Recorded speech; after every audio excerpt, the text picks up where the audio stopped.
je m'appelle Laurent Baucher et je suis donc directeur du centre d'insémination et de l'élevage de sélection Pietrin Nucleus. Nous avons une unité de sélection de 200 truies, naissants raceurs, et un centre d'insémination d'une capacité de 80 véras qui produit 150 000 doses à l'année. La particularité du site de la Collinière est que le centre d'insémination artificielle est approvisionné exclusivement de l'élevage de sélection, ce qui me permet de garder un haut statut sanitaire en évitant d'entrer des animaux à risque. Le site est en bâtiment type monobloc. Le site de collecte est tout près du site de préparation de la semence. Ça limite les flux et donc les pertes de temps. Plus vite on intervient dans le traitement de la semence au laboratoire, plus vite on garantit la qualité de la semence.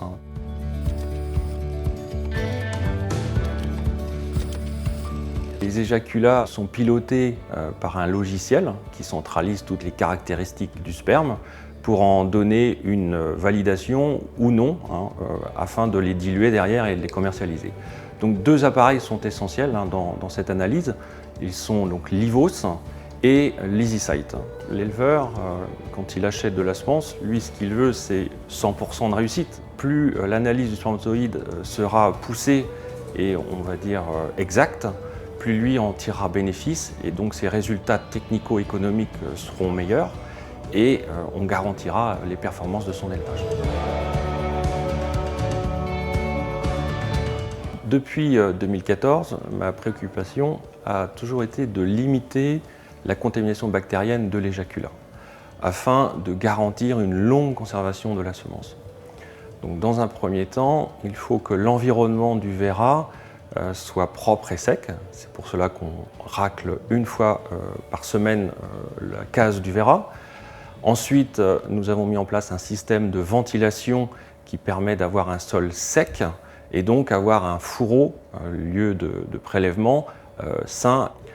Dans un deuxième temps, j'ai investi dans le collectis qui permet d'éviter les souillures lors du prélèvement, car le collectis est un vagin artificiel qui permet une connexion hermétique entre ce vagin et le sachet de prélèvement. Malgré toutes ces précautions, il y a une contamination bactérienne minime, certes, néanmoins il faut la maîtriser. C'est là qu'intervient le BactiBag, qui permet de bloquer la prolifération des bactéries qui sont néfastes pour les spermatozoïdes, car elles produisent des toxines.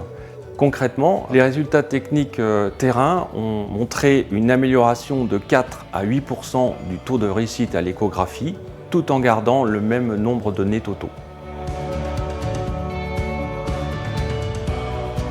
Pour toutes ces raisons, depuis le 1er janvier 2017, l'ensemble de mes clients sont livrés avec le BactiBag.